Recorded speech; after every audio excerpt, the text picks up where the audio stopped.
into positions of hopelessness and helplessness. The government gives them the drugs, builds bigger prisons, passes a 3-strike law, and then wants us to sing God Bless America. No, no, no. Not God Bless America. God damn America. That's in the Bible for killing innocent people. God damn America for treating us citizens as less than human.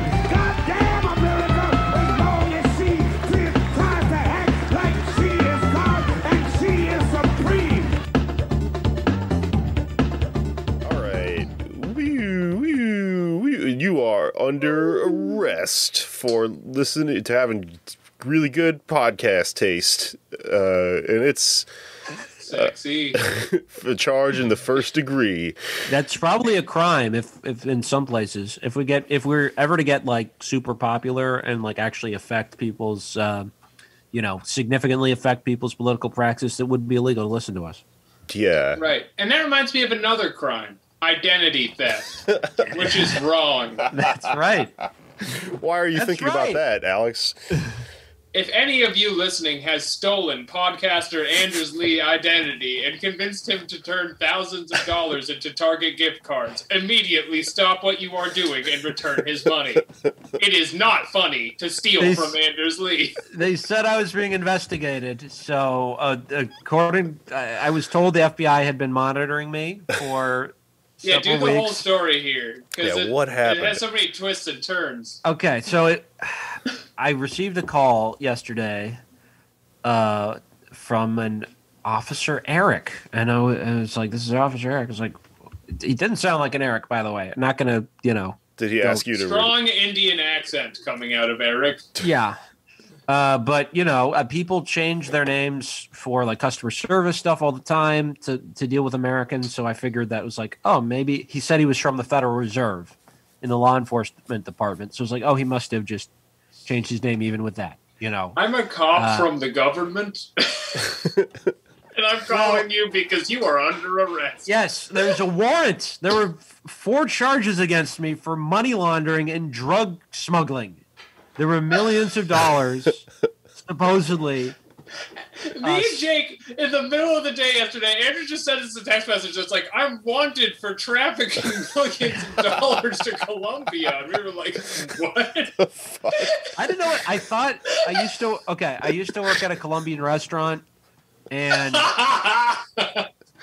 one of the managers, who was not Colombian, but was sketchy, would have had access to my social security number. So he could have set up bank accounts in my name and done this. I was very skeptical still. I was like, how do I know this is real?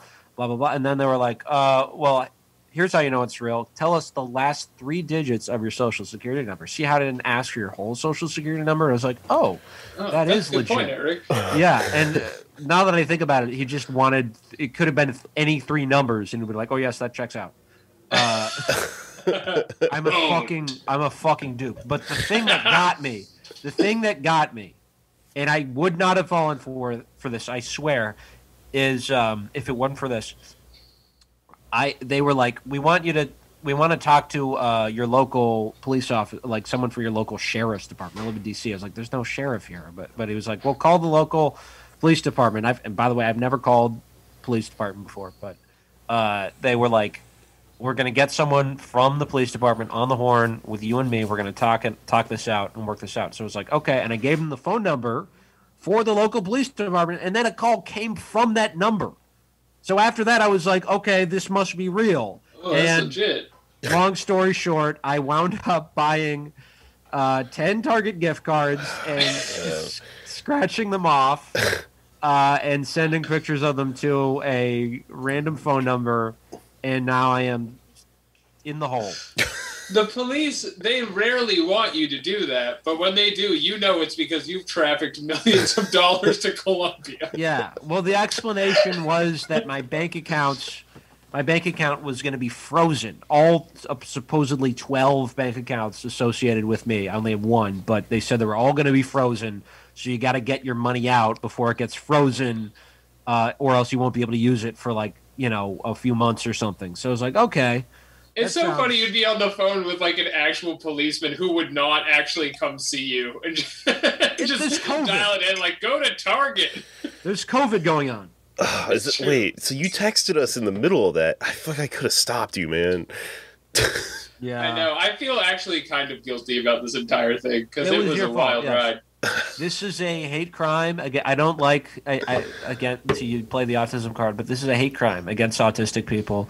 9 out of 10 autistic people are pranked by financial scammers telling you to go to Target. I mean, this is an actual thing where I can plausibly say I am very low social IQ. You should do whatever you got to do to get them to give you that money, or to give someone to give you that money. I'll tell my bank. Somebody owes Anders money. Yeah.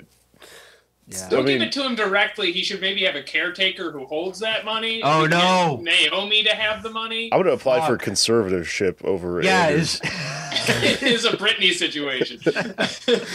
Anders is the new Britney. The funniest part of this whole thing is that while we were about to record, someone else called. Another one of these guys called, and then we didn't record it. I wish I had pressed record. I just was getting stuff set up. This is after I'd figured out it was a scam, by the way. Yeah, and it's a guy he's got a Middle Eastern accent, and he's like... He's not doing offensive Indian voice. That is just his voice. And he's saying, my name's Brian, and then Anders was going, like... Brian, what kind of name is that? Like, where are you from? There were specific circumstances here. I don't like to do the way. Well, he also doubled down on it too. He said, "My name is Brian Miller from Houston, Texas." It was like, okay, well, I know you're not Brian. Yeah, I had Jake right here, who's from Houston. So like, oh, what part of Houston? Yeah, I could have verified. Yeah, and then he went, "What part of Houston are you from?" And then the guy just went pause. A long pause, and then, I am in bed with your wife. Owned. Yeah. Stolen from and then owned. Live on podcast. I still think that's something like a tough-talking Federal Reserve law enforcement agent might say. Yeah. The police who work at the Federal Reserve in Houston, Texas. God damn, dude. This is so crazy. The fact he got a zinger in at the end. Oh. The reason I got so deep into this is, one, maybe autism. Two, I'm extremely not racist, so I didn't make any assumptions based on that. That's what had it been white people, then maybe I would have been wise to it. But I'm overcompensating. And no people of any race should be scamming Anders. He has done nothing wrong to deserve such a thing. And I'm Alex. Welcome to the show. Yeah. Right. You know who we are. Welcome to the show. Well, I mean, that's horrible. That's about as horrible as you might expect someone to do if they were a police officer in a stupid police officer gang.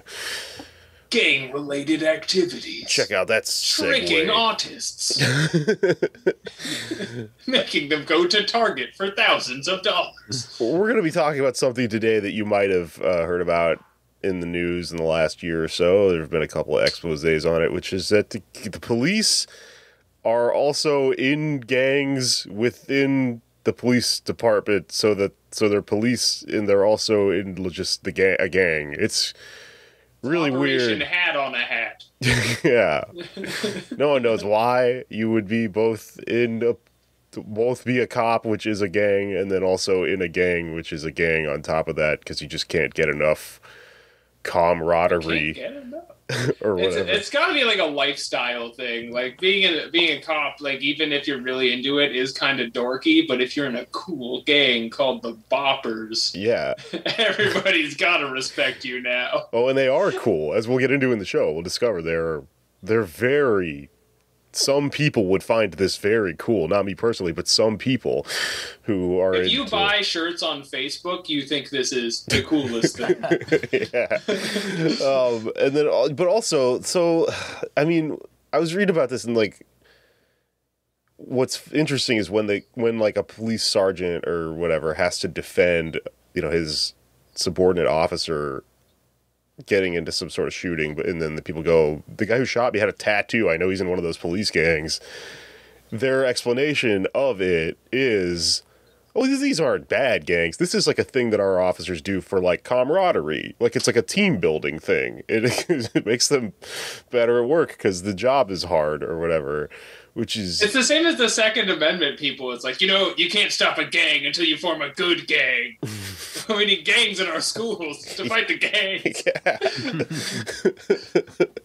Yeah. It's insane. It's just like their justification of their police gangs is just, if you can't believe that that's good, and then the gangs you're fighting that are gangs are bad, that does camaraderie too, right? What does a gang do? They're investigating. Sometimes people investigate things. People investigate crimes. Sometimes people want to see what it's like so they can tell others and disseminate information, like journalists, and they fall victim to crimes. And maybe that's what they're going for. They want to get in a gang fight so they know what that's like. Just like someone might just, get duped by a financial fraudster. Just Anders, to be able to. We got to get you in a gang. Have that lived experience. Never would have happened. We got to get you in a gang, dude. I guess so. We gotta get. Can you dance? Yes, I can dance. Can't learn choreography, but I took tap dancing actually. Oh, okay. Well, that might be. That's probably not the same kind of dance, but we'll see. We gotta We'll get you in somewhere. You'll be like the guy in the Crips that does their computers or something. I don't know if you want me doing that either. Yeah, you should not. No, I guess if not. you're gonna like Anders in your gang, you need a different position for him than that. Yeah, no. Okay, you'll teach people like stage acting or something. I don't know. Something Anders they is don't know. calling Naomi into his gang. I can coach people before they testify. I'm not sure about that one either. Yeah, something. I don't know. We gotta workshop it. Okay. We'll figure If it the out. gang needs a podcast, Yeah, I could test the kratom. yeah. Well, you like take a swoop with your finger and then put it in your mouth. Yeah. Also, by now, my digestive system can probably handle anything, so I can be the poison tester. Yeah, for and the tell the head kingpin. gang guy. Yeah. Do you need someone in your gang to take huge shits? I'm here to test poison for the king of the gang. Can anyone point me in the direction of the king of the Crips? My liege! The kratom's been tainted. Your Honor. I'm now enjoying a king who's hooked on kratom. Very cool. King Kratom. Tobacco. They sell it at Tobacco King, so. The king of Connection. having a good time. All right, man. Well, they also murder people. I feel like that should be. Yep. That's important information. Listen, public service announcement. If anyone calls you and asks you, it says they're a cop, and they ask you to do something suspicious, like buy a gift card, it's not a cop. Just be really suspicious. And also, And they do it step by step. That's the key thing. They're not going to tell you everything at once, because then it sounds, oh, this is obviously bullshit. They do one little incrementally. They get you to do one simple task, and then that's how they get you. You know what? You should wait. You Wait until you at least see them, so you know, like they've at least bought a cop costume and they deserve your money. Here's what you do: if someone calls you and they tell you you're a cop, to verify you're a cop, you go, "Oh yeah, which gang are you in? Right. Huh? That's true. What's your tattoo look like?" Yeah. I'm with the patty wax. In my defense, that's who would I'd be with. Yeah, that's probably who my grandpa was with. But in my defense, like he had a badge number, but then it occurred to me that wasn't a real number. You can just say anything and call it a badge number. Yeah, it's 3. He has long pauses before each of the numbers. I also like when you asked for the guy's last name when he called you back on stream. He was like, "I'm Brian Miller." Did you say Miller? I think he said Brian Williams. I wrote it down. What did I say? I think it was Miller. Yeah. Yeah. Brian. If you know Brian Miller, Yeah. tell him to stop his hijinks. He's gone too far. Oh goddamn. Okay. I hate to do. Yeah. It was rough. Oh, man. I mean, I did the accent a little bit. Listen, cancel me for it. I don't give a shit. The guy was evil. He's a bad man. I mean, maybe they need the money. I don't know. I'm gonna. No, It's redistribution. Don't do How that. about that? Don't think of it like that, man. We gotta Try to. track You're a these victim, people Andrews. down and John Wick them and get the gift cards back.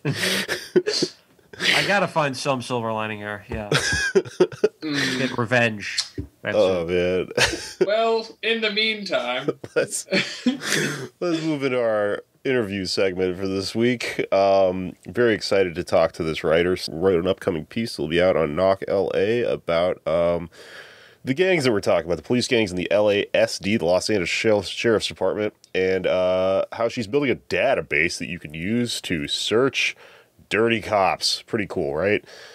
Let's go. Let's move into the segment. This is where if I wasn't worried about copyright infringement, my voice would slowly fade out, and we would slowly fade into breaking the law, breaking the law, breaking the law, breaking the law.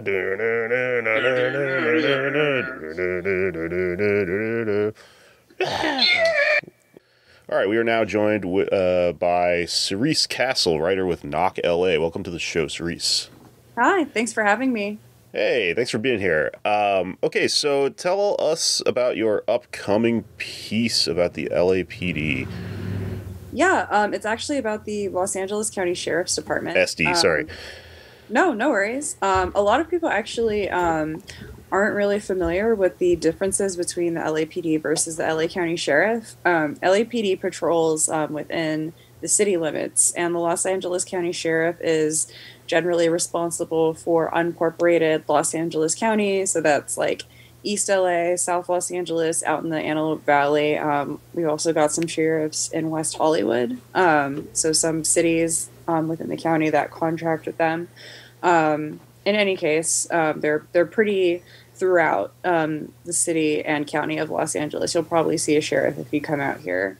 My piece is about deputy gangs that have been forming and that have essentially been dictating the culture of the department for the past 50 years, with the knowledge of, state, local, and federal government, and nothing has really been done about it.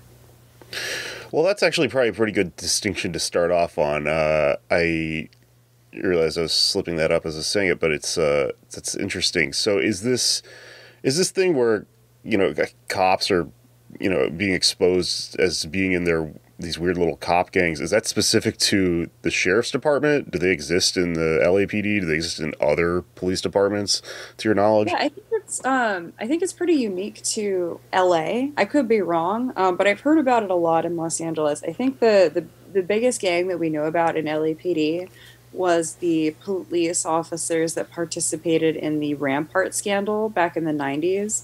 I believe that they had a gang tattoo of some kind of skeleton that they wore. But yeah, there has been a gang before in the LAPD, and because of that, there was a consent decree that was introduced, and as a result of that, that gang was rooted out and extinguished as far as we know.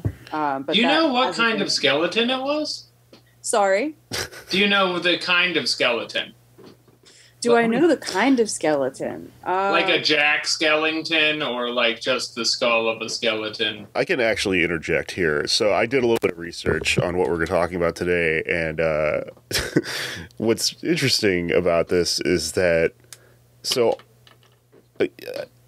without jumping ahead at all, we're going to be talking about these gangs within the LA Sheriff's Department, right? And there's this weird history of them. They all have these wild, 1950s greaser names. And something I noticed that I took notes about is that they all have fucking skeleton tattoos. And so I wrote down a list of a few of the gangs that we've identified. Here's a short list. The Hats, the Banditos, the Little Devils, the Regulators, the Grim Reapers, the Rattlesnakes, the Jump Out Boys, 2,000 and 3,000 Boys, and I think that's it until you start getting into 3,000 boys? That's too many boys. The reason I wrote them all down and I wrote which skeleton tattoos they have according to the because it's crazy. They all have the same like aesthetic going on. It's all very like rockabilly. So the Banditos have a skeleton with a pistol and a sombrero and a mustache. That lets you know what they're all about, right? The Jump Out Boys have a skeleton with a revolver. And I think it's the Jump Out Boys or the 3000 Boys that have... So the Jump Out Boys have the skeleton with a gun, right? And if you're in the Jump Out Boys... My greatest fear. Which is like, this is all... Anyone that knows, like, fucking punk music, you're thinking of a Social Distortion tattoo right now, like the little guy with the fucking top hat and shit. But if you have a Jump Out Boys tattoo... The revolver has smoke lines coming out of it. You get a line added to your tattoo for everyone you shoot. Oh my god! Yeah. So if imagine being murdered by this corny motherfucker. That sucks. You just become part of a skeleton tattoo. Yeah. If you run across a cop who has like a really smoky gun on the tattoo, just run for your life because he's really trigger happy. These are all human skeletons, right? To answer Alex's question, they're not like. Well, I knew they were human skeletons. I didn't know if they were like silly. I don't know how many types of skeletons there are, other than by species. Well, they're frightening because they're inside you. If you encounter a sheriff in Los Angeles, do not assume that they are very into Dia de los Muertos or something like that. Nightmare Before Christmas. Yeah, or they're a Hot Topic goth. This could be what's going on. Anyway, let's see. Oh, yeah, so I guess I was interested in this aspect because it seems like there's this overarching, like, concept here where there's a tendency to form gangs in this specific part of this specific city, which is weird because we have, like, similar expressions of that, like, cop camaraderie in, like, for example, in New York, the NYPD is notorious for the challenge coins, but not... I guess they don't have, like, we're the fucking, the Lower East Side Bucket Boys or whatever. They don't have that thing. We're the pizza rats. Nobody crosses us unless they want to get folded in half. Anyways, so you're putting together a database, though. Is that what I am to understand? Yeah, so along with a 12-part series that we're writing on all of the gangs that we've uncovered, I've uncovered about 18 different ones. We're building a database that will have the names, the people killed by these officers, like any like beatings or civil rights violations that they've been involved with, as well as their last assignment. So people can, look these people up and familiarize themselves with who exactly is on the streets in their neighborhoods with a gun and a badge and essentially a license to kill. I wrote a question about this. A searchable database of police gang members that are violent. Isn't that called Bumble? Folks, all right. Okay, my real question, though, is do you think that something like this, like a searchable database of corrupt police officers, do you think this is something that actually will help make police officers more accountable, or is it just because I feel like we're kind of locked in this eternal battle with them where they go, they just figure out a different way around this to keep sort of covering their asses,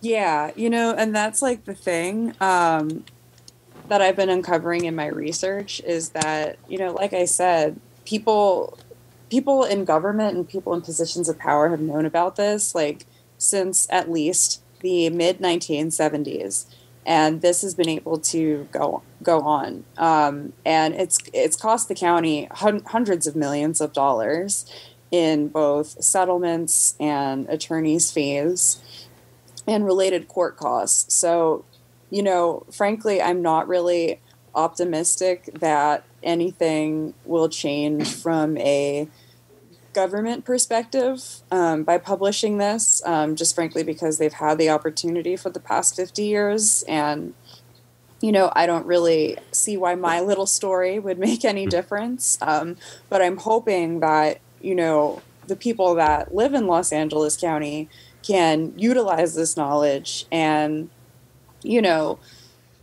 just like familiarize themselves with, like I said, who is exactly on their streets. And I hope that this will get people interested and engaging with the work that goes along with dismantling those systems that allow these officers to stay in place. I mean, like, there's a reason why, this hasn't been so widely discussed. It's incredibly difficult to just, first of all, get this information. Even though it is public record, it costs money to get that stuff, right? We've spent over $3,000 just, buying court cases so we can try to figure out, like, who these people are.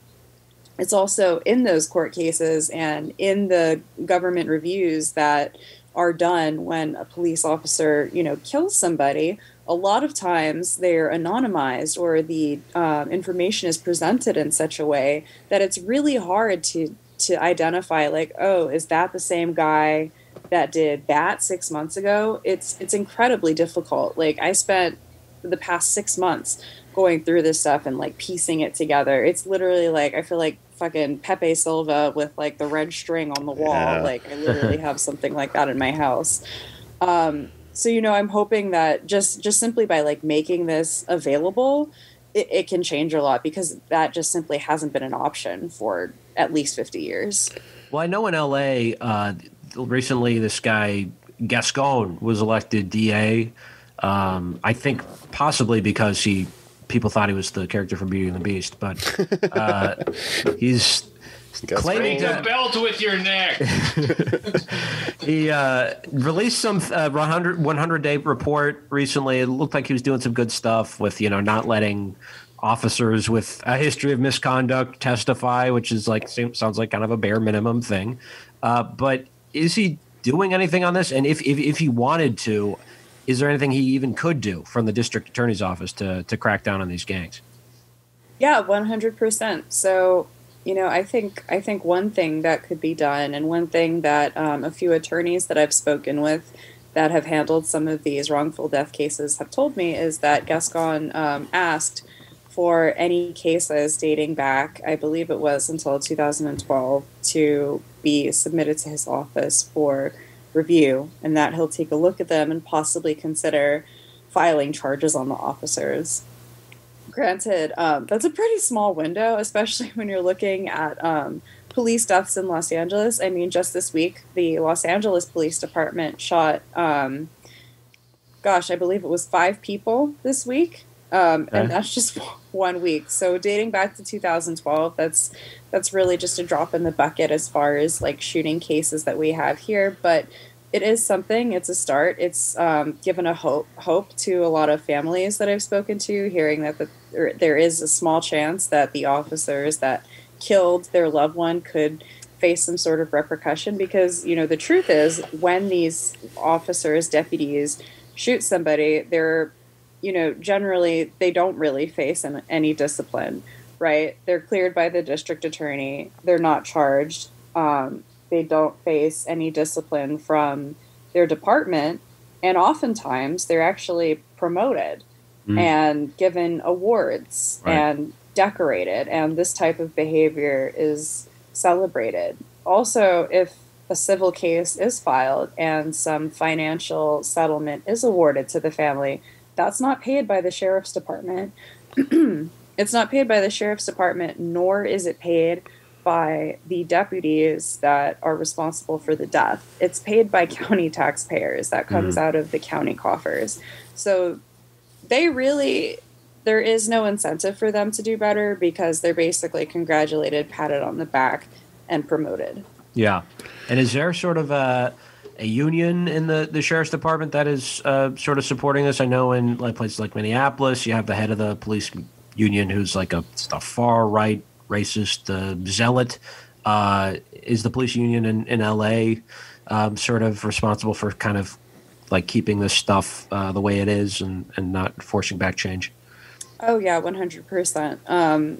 Both of our police departments have very strong unions with sort of a death grip on the contracts that they have with our city and county. That's the Los Angeles Police Protective Union for the LAPD, and the ALADS. I don't remember what it stands for, but that's for the Sheriff's Department, ALADS. And yeah, I mean, they've really got an iron grip on the powers that be as far as, you know, what they're allowed to do and where things stand.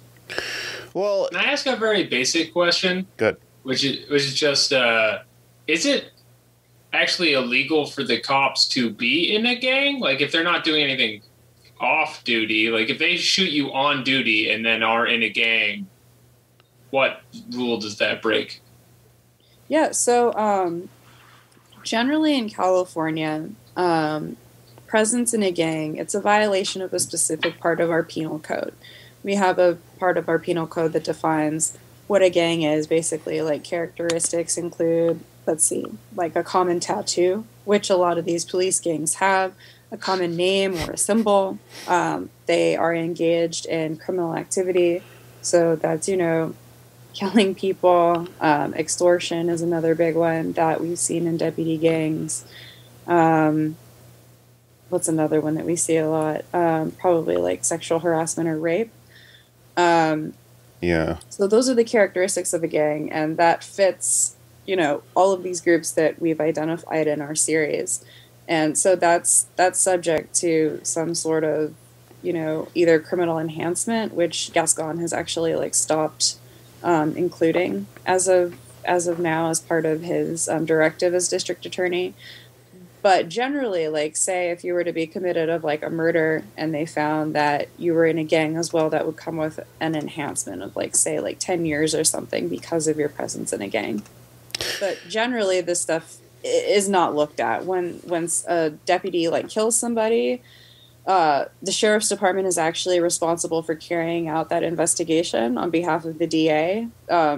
So you have sheriffs investigating their friends, whether or not they should be charged. And those investigators never consider, you know, if somebody is in the regulators or the rattlesnakes. Yeah, I guess what's really interesting to me is that a lot of this stems out of, I guess there's a actual specialized unit in the history of the LAPD called CRASH, which stands for Community Resources Against Street Hoodlums. No way. Yeah. Was this after 2005, like based on the Paul Haggis movie? Yeah, it's based on the movie Crash. Yeah, Anders, it's based on the movie. It sounds like something they would do. No, like, tell me the fucking movie's based on this. This is a real thing that happened. But yeah, no, it's a real thing. And also, the Crash, if you were in Crash, you had a tattoo of a skull, a cowboy with a cowboy hat, and the dead man's hand in poker around it. Aces and eights for you guys that aren't poker heads. Do you know the story of the dead man's hand? No, please tell me. Oh, okay. So the dead man's hand, that was what was in the hand of a Wild West police sheriff who was killed by a wayward hoodlum, and he had an ace and an 8 of spades in his hand, and that's since become the dead man's hand, and it's present in a ton of these deputy gangs. Oh tattoos. My god, I always like that hand when I'm playing poker. I didn't know if it was a cop hand. It's bad luck. Oh, I'll have to disavow it. You can't even get like a straight with it or anything. Yeah, well, you can get the nut flush, but that's not what we're here to talk about. So for poker heads. The thing about Crash that's really interesting to me, though, is that was a specialized unit that wasn't a private gang, and so there's this question hanging over this like whole thing. To me, really, the absurdity lies in this question of like, why are the police in a gang? Like, they're already in a gang. Why do you need a gang on top of a gang that also has a union on top of that? And most of all, how does a police officer, like, how do police fathom being themselves in a gang while in an anti-gang unit that is, theorizing of the street gangs that they're going after as somehow being only violently oriented, and their own gang is being about camaraderie and stuff, when the truth is that a gang in general kind of is both of those things? The reason I ask that is because, like, the coverage of, the Crips and the Bloods in the 90s, the Crips and the Bloods obviously did a lot of things that were, violent and criminal and stuff like that, but what's often downplayed, they're only defined by the violence and the crime, I guess, is what I'm getting at. And what's often downplayed is that these groups started off, honestly, as, like, mutual aid groups to some degree, and then things went in a certain direction for all sorts of sociological reasons. But, I mean, how are we having a situation where the police are literally doing the same thing and yet justifying this like witch hunt they're on, or this stated mission as anything but. I mean, there's like a cognitive dissonance there, The gang is to protect them from cancel culture. That's probably what they're fucking talking about these days. They have to stick together. There's that, and then also, I guess, to go back a little bit, just into the history of this, if you want to look at like because I want to look at this from like a big picture point of view or something, can you tell us a little bit about the Rampart Scandal and all the stuff that happened in like the 90s that sort of predates, what we're talking about now? Yeah. So the Rampart Scandal happened in the 90s in the like central Los Angeles area, and it involved, I believe, the big guy that was involved was a officer named Rafael Perez, and he came forward and named, I think, about probably, I want to say between like 50 and 70 people within his unit. They were all involved in some kind of crime, everything from, stealing drugs from people that they encountered on the streets and selling them to other people. Robbing banks was another thing that they got into a couple of times. Of course, perjury when they were in court, and covering up different stuff. The Rampart Scandal is supposedly behind the death of the notorious B.I.G., which is usually how people are familiar with them. That's probably my favorite story about the Crash Division. Yeah, that's a little bit about them. There's like one rogue cop who left and swears up and down he knows that it was, them that killed Biggie, and he's just boxed out of everything. Yeah. Really interesting to read about. What's the story you were telling us about before with the off-duty cops? Yeah, I guess my understanding of what happened in the 90s was that, so Suge Knight, the head of Death Row Records that ostensibly killed Biggie and Tupac and fucking everyone in the 90s, was hiring... Killed everybody. He was hiring... Didn't kill Tupac. Oh, sorry. He didn't kill Kurt Cobain either. I think it didn't kill Kurt Cobain. or Left Eye. No, we're not getting into this.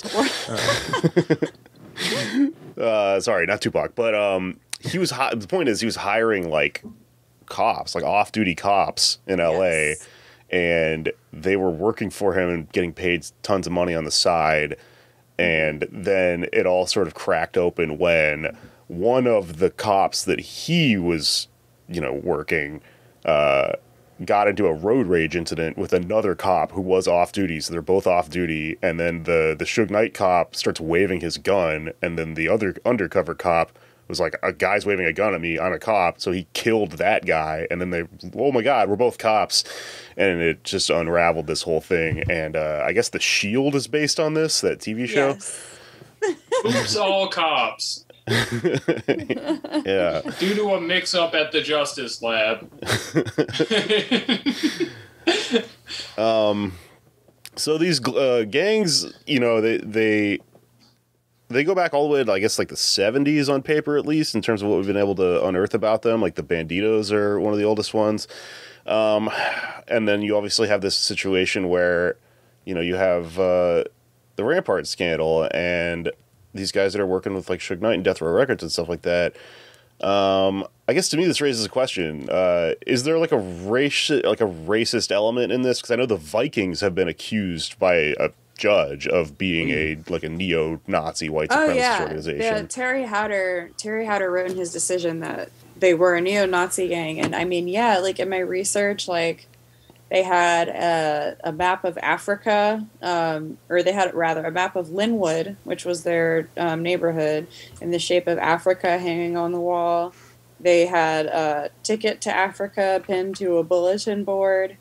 I mean, their symbol is a Viking, which is, known for raping and pillaging across Europe. Yeah, there's definitely a racial element to these gangs, and that goes along, that I've seen in my research that sort of also plays into who is promoted, you know, like if you're white and you've got the co-signing of like a Viking, because, you know, as these guys get older, they move up and now they're dictating policy in the department. So if you're a young white guy who's got a co-sign from an older Viking, you're probably going to move up. And that just, you know, further perpetuates racism and all sorts of bad treatment that police officers and sheriff's deputies do to the people that they patrol.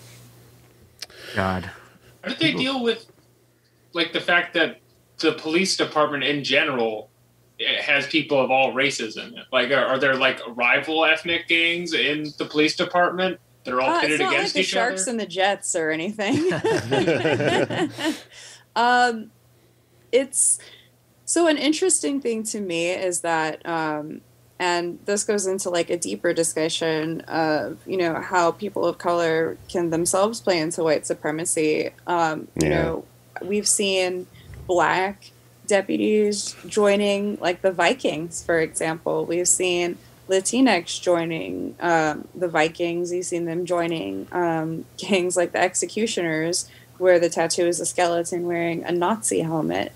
It goes back to that. No subtlety. What we were talking about earlier, that us versus them, you know, they don't really, to me, I think it goes beyond race. They see themselves as blue lives, right? They're not a black man. They're not a Latino man. They're not a white woman.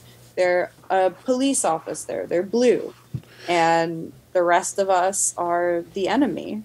And they will do whatever it takes to protect their blue brothers ahead of the community, which is, you know, completely the opposite of what their stated intention is, right? But unfortunately, that's what it's become. That's what I think is so interesting about the evolution of the police, even because, like, you know, if you go back in history, there is, to me, it appears, I guess, at least, the older stories about police corruption kind of involve the police, you know, being directly ideologically, like, opposed to leftists or black and brown neighborhoods and stuff like that. I read a piece that was sent to me during all this about, like, Ruben Salazar, the Chicano journalist who was, you know, had very far left politics and was, you know, we'll never know, but he was potentially assassinated by the LAPD or the LASD, can't remember which one. I guess SD because it was East LA. Mm-hmm. You know, and so when you look at those old stories, it's easier to see the origins of the police as an institution as something that is, you know, like directly, straightforwardly racist and along these certain lines. But it almost seems that it evolved to an extent to where it was able to keep, like, functioning by including people of color. And now you have a situation where it's literally just the purpose of the police isn't even to serve, like, a huge interest like that anymore. It's just to serve the police. It's like a thing that's completely, like, self-driven or whatever. And I guess, like, to me, when I think about all this, and I think about, like, the journalists that, you know, we were able to see during the George Floyd uprisings last summer, like, a lot of them had, you know, footage on them, and, you know, we're able to get a much clearer picture of police covering their own asses for, you know, for engaging in this kind of just non-ideological nonsense. I guess to me, the meta thing happening in my mind when I think about this is that, like, well, we can't maybe get them. Like, we're not going to find a lot of justice in going after individual isolated problems. But does this help the overall explanation to society about the point of this institution? It seems like the largest battle here is explaining to the entire country this institution has a purpose and it's not what you think it is. And I guess the cell phone footage and stuff like that, to me, kind of makes it a little bit easier to explain that, but, like, also it's, you know, the defund the police thing is, like, such a huge endeavor. I don't know. I mean, I guess what I'm asking is, you know, if we're talking about making a database here and doing the work of, like, exposing police officers, How does that fit in? I mean, do you think this is going to help the defund the police movement? Do you think that's a thing that's still on the table at all? Yeah, I mean, I think that I hope that this project really opens people's eyes to, how the sheriff's department has been able to manipulate the system to be able to, really hijack millions of taxpayer dollars to, essentially violate people's civil rights and kill them. I don't think people really are aware of exactly how that process works. So I'm hoping that, people that aren't exactly tuned in to police corruption will read this and see that, this is deep, right? This goes back to the county. This goes to how our government is set up. I really think that in order to have those conversations about, looking at defunding the police and even abolishing the police, we have to look at, okay, how does it work, and how are these systems set up, and what keeps this stuff in play. And I think by looking at that, we'll have other answers as to how we can rebuild the system into something that is more reflective of what we want and serves more people in a better way. Yeah. Yeah. In terms of the political efficacy of this information for the defund movement, right? I think it is very helpful because the battling narrative you have for the whole thing is we have all this footage of police cracking heads and doing all this stuff that they're not supposed to be doing on one side, and then you have the people who are defending the police saying if we get rid of the police, it's going to be crime in the streets. It's going to be like the Purge. And so you need the prevailing thing that is going to actually change hearts and minds on this is to kind of come at it, I feel like, from the liberal perspective, which is just be like, oh, I see your institution and it doesn't work. We have all of this footage that the people we're paying to stop the crimes are actually doing crimes. Right. And even if it's almost besides the point, it is still a huge dent in terms of the counter argument that you're going to get thrown at you by the Blue Lives people. Yeah. In terms of I feel like in the same way that the super predators and gangbangers and all these sort of fear mongering ideas were percolated in the 80s and the 90s, or spread in the 80s and 90s. We could do the same, hopefully, with these gangs. To be really cynical about it, have a scare tactic campaign about these gangs going out there killing people, because that's what they're doing. They're way more dangerous than whatever remnants of the Bloods and the Crips exist out there. We could make a DARE program for police officers. Yeah. We have a soccer ball. We have to come up with police to police the police and come and talk to them about drugs and stuff. They love that, and it's safe to do. I also want to say, if anyone out there is considering rising through the ranks of the LAPD and becoming a Viking, I invite you to spend a day with a Scandinavian American. We are not competent people. We are not particularly intelligent or brave or anything. It's all romanticization. I guess you have to join a police gang, at least make it a skeleton-themed gang. Please, that's the one rule that we abide by, is that you have to have a rockabilly skeleton of some kind. Various, Don't tarnish the Vikings' good name. The accessories are up to you. That's where you get personal with this. And put your own flair on it. You want to join the Bonemen, huh? Yeah. When I was reading about this, I started to feel a little bad because our old logo is a skull, and I was like, "Oh no! Are we cops? What happened?" But we switched to rats. So These hands. I don't know. I guess I'm a little bit skeptical. I'm not skeptical, but I'm worried about the tactic, though, because it seems like where we're at with, and especially the way liberals kind of work in general, is that we figured out that there's, we exposed this huge problem. We have media on our side. It seems like the defining factor in what really turned a lot of people around on police in the last 10 years is smartphones. You could just see stuff that you couldn't see before, and so something like a database is obviously going to play into that and work in that way. But it does seem like you still get stonewalled with people sometimes that are like, wow, that's such a terrible, I can't believe these cops are doing this. that means we got to elect a better sheriff next time around or whatever. And like, you can't really look at the whole thing institutionally as like a problem with the thing. It's just like, oh, it's, it's corrupt or whatever. The narrative about corruption always kind of gets slippery for me. And I always worry that it's easy to turn them around. If you're the fucking police, you can go, oh, wow, yeah, that last guy, he was the problem, and not us as a thing or whatever. But I don't know. I guess that's why we just keep trying to change people's minds about this sort of stuff. Yeah, and I really hope that like framing it in talking a lot about the money really taps in with people, because Totally. I mean everyone cares about money, right? You can be red, blue, like whatever. Everyone gives a crap about how much money is going to police and like what it's being spent on, right? I think anyone that looks and says that, wow, like I as a taxpayer have spent at least $100 million on wrongful death lawsuits, like that's bad. That's bad no matter how you slice it. Yeah, You're totally. really pushing the limits of absurdity with police budgets, because I don't see how you could like spell out for your average person more than you're wasting your money than giving every police officer a Tesla and a robot dog, and yet that is very common now. So like, what does it take?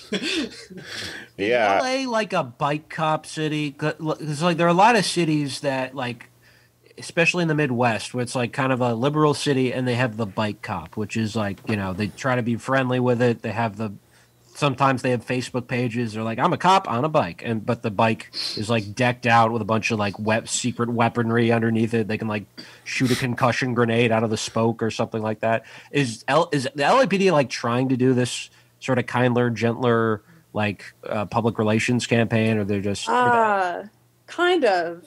So the LAPD has recently started, or recently expanded rather, this thing called the Community Safety Partnership, which was something that they introduced in public housing projects as a result of LAPD actually killing 5 members of the Zuniga family. So their response to the LAPD killing the Zuniga family was expanding their program in the projects, of course.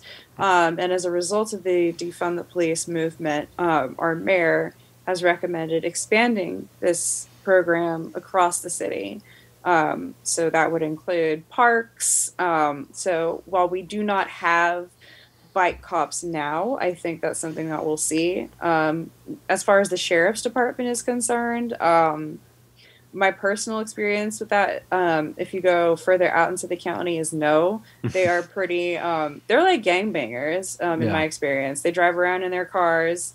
They flash their lights at you. They don't really engage with you in a friendly level. In West Hollywood, that's a little different, I think, because that's like a wider, more male, gay city. I see them walking around, and sometimes they will try to talk with you, but the Echo Park cop is on one of those electric unicycles or something, just being an Apple Store guy. Yeah. The cop who balances a beach ball on their head. Oh God, that guy's everywhere. That's a New York. Do they reference. like know about you personally? Like, are you concerned like for your safety at all? Like the the deeper into this you get? Yeah, 100%. Yes. Yeah, it's definitely a conversation that I've had with my editors and with my girlfriend. Yeah, 100%. A buddy of mine recently, Lexus Olivia Ray, he was covering celebrations when the Dodgers won the World Series. And although there were hundreds of people in the street that night after the COVID curfew, he was the only person that the city's attorney's office is charging with a crime for being out past curfew. And he was a journalist covering the events. So I've also heard of Scott Budnick, the producer for The Hangover. He has been very outspoken against the Los Angeles County Sheriff, and he's currently the subject of a criminal investigation as a result of him being critical. So yeah, these are conversations that I have all the time with, my friends, my girlfriend, with my editor. It's, something that I consider, and I try to take precautions to keep myself safe and, hopefully not be charged with some sort of bullshit fraudulent charge. I have an attorney on speed dial, so I'm doing what I can to be protected. Yeah. You ever hang out with the hangover guy? I want to. I hope he listens to this and gives me a call. I also want to get in touch with Vanessa Bryant. She's done some great work over the past couple of days as far as talking about the callousness of the sheriff's department, who shared photos of her dead husband and daughter.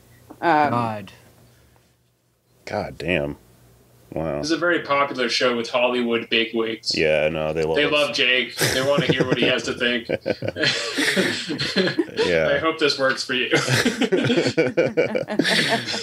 Oh, man. I mean, that is good, though, that, people at that level in Hollywood are involved in this. That means that the ideological battle lines are being pushed a little bit, and it's not like a fringe issue as much as it was a few years ago.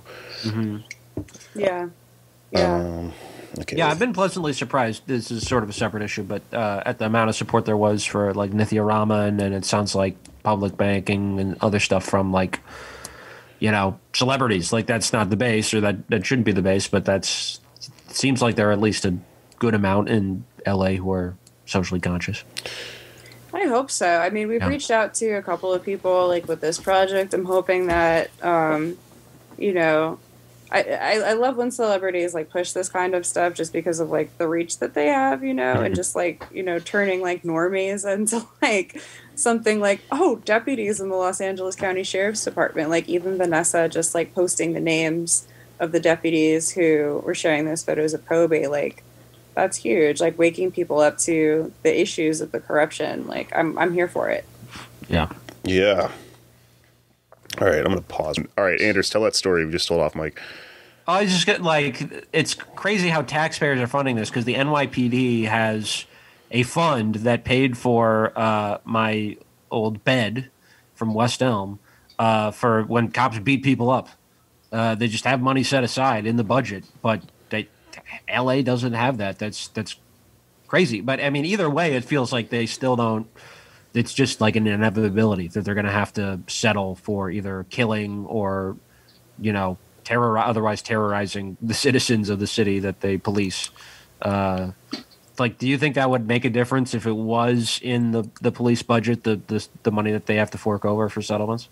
Yeah, so I've actually been reading up on this, and gosh, I'm trying to find her name. I believe she's a professor at UCLA. Her name is Joanna Schwartz, and she's written extensively on this. And she's looked at, is it better to sort of budget in these cases like they do in New York, or to have it taken from like a general fund like we do in LA?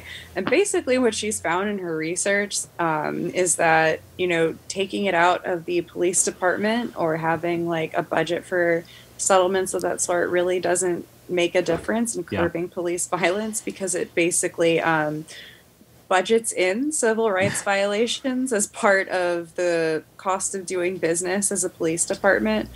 Which I think is really unfortunate. I really think that, really to make a difference, you would have to either make the sheriff's department pay for it from their budget or have them be personally liable. But unfortunately, that's not an option here in California because of how our law is set up. Government employees cannot be personally liable for what they do while they're doing their work. So unfortunately, it will always be taxpayers picking up that bill. Wow. That's a great union they have going on. Yeah, government. They get all of their all of their rights are protected. I think if we have such a hard time abolishing the police, we could maybe go the other way with it and just make it so everyone is technically a cop, and then maybe we'll just have all of our bases covered. Yeah, that's where we're headed. Yeah, copocracy. I like it. It's not where we want to go, but it might not be too bad. All right. Well, I think this has been a pretty good conversation, and I look forward to reading your piece and learning more about the seedy underbelly world of cop gangs. The rib bone of the skeleton. Yeah. I'm so fascinated with this now before we get out of here. I guess one thing I would like to ask you is just because we are talking about this and it is illuminating and like it really does paint a picture of like, I guess how, I don't know any other word to use, but like stupid this all is. The fact that there are like these fucking like little like teenage greaser gangs within the police department, because like when you read about it, you read that they like get in trouble for like punching each other out at like house parties when they're off duty and stuff. I think one of the, I can't remember which one it was, Banditos or Vikings, like punched a female officer in the face over like just an argument they were having. So it's in the spirit of, you know, just exposure or whatever and kind of getting people thinking about all this stuff. What are the worst things you've heard about these cops, you know, doing with their little street gangs? Cop on cop or cop on civilian? What? Cop on civilian. Cop on cop is funny. Cop on civilian is something people need to know about, I guess. Let's see. Most awful cop on cop. There is a man named Karin Mendoyan who was rehired by our current sheriff, Alex Villanueva. Karin Mendoyan was fired for domestic violence against his girlfriend, who was another sheriff's deputy. She actually got him on film attempting to break into her house, throwing stuff at her. He like strangled her and tore her jeans. That's probably the worst cop on cop. God damn. That I've heard about. Cop on civilian. God, I mean, they killed 19 people. Yeah, fair. That's pretty bad. Worse than death, is that the question? Probably the most atrocious death that I'm familiar with is God, there are so many. There are so many. One that I'm writing about right now is the death of Brian Pickett, who was tasered to death in his mother's bathroom and left to die in front of his mother and sister on the living room floor. He basically like went into cardiac arrest and no medical attention was rendered. And he died in front of his family. It was really horrible. There's also Johnny Martinez, who was shot 34 times as his mother, father, neighbor, and neighbor's 13-year-old son watched. This was a schizophrenic man who was having a mental health episode. Well, goddamn.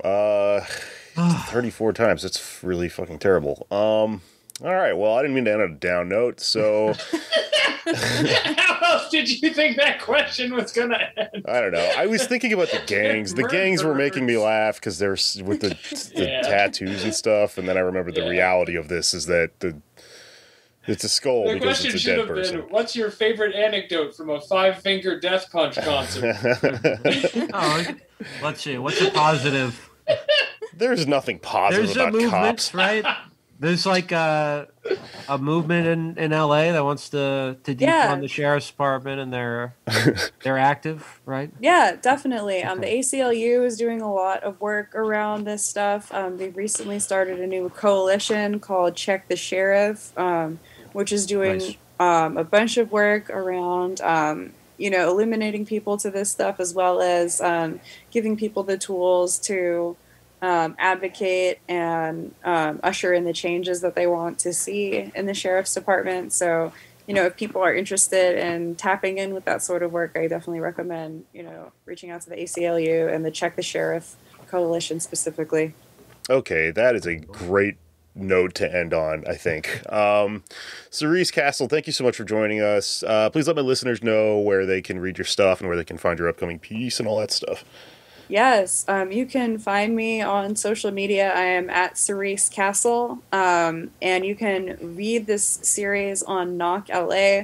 If you are so able, we would love if you could donate to our Patreon. Like I mentioned earlier, although these are public records, it costs money, and it costs a lot of money. And I'd love to keep doing this work, and donations make it possible. So if you're able, thank you. Sweet.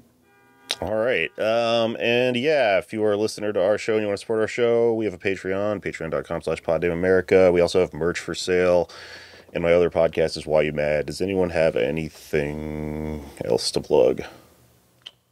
If you like non-police unions, phone bank for the PRO Act. This week is like a week of action to get the PRO Act passed. Go on dsausa.org to find out more info on that.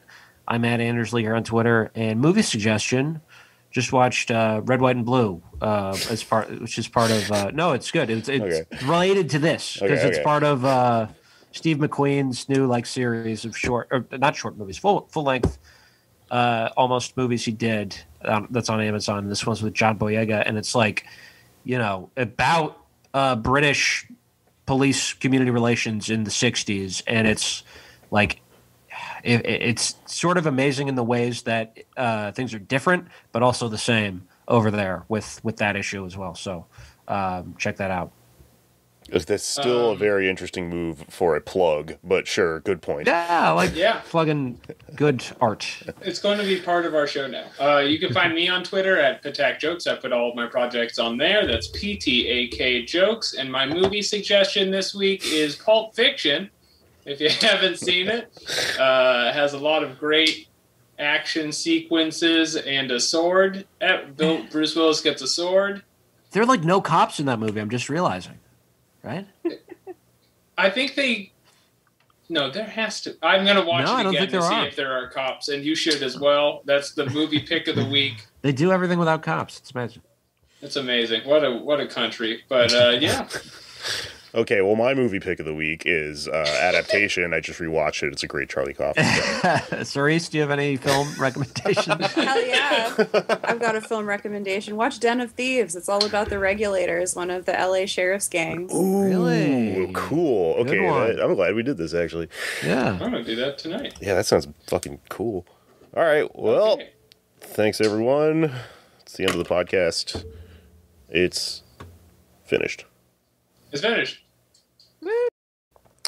Outro music this week is a song called Stimmy by Fellatia G, featuring a bunch of fucking people. It has nothing to do with cops. This is about the stimulus, which we didn't talk about, but I think it's a great song. It just came out, and you should support Fellatia G and all these motherfuckers. So look up the information in the show notes, go download it on Bandcamp and all that shit. It'll get stuck in your head. Trust me. I'm doing this to fuck up your brain. Give me the stimmy. Give me the stimmy. Hey, yo, move, make it bounce.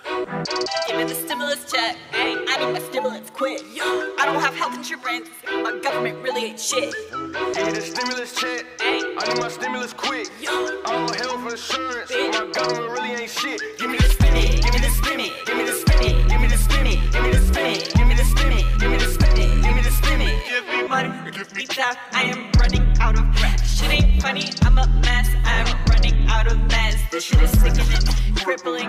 Really, I must be tripping. They giving me pennies, crumbs. Countries run by a bunch of dumb cunts.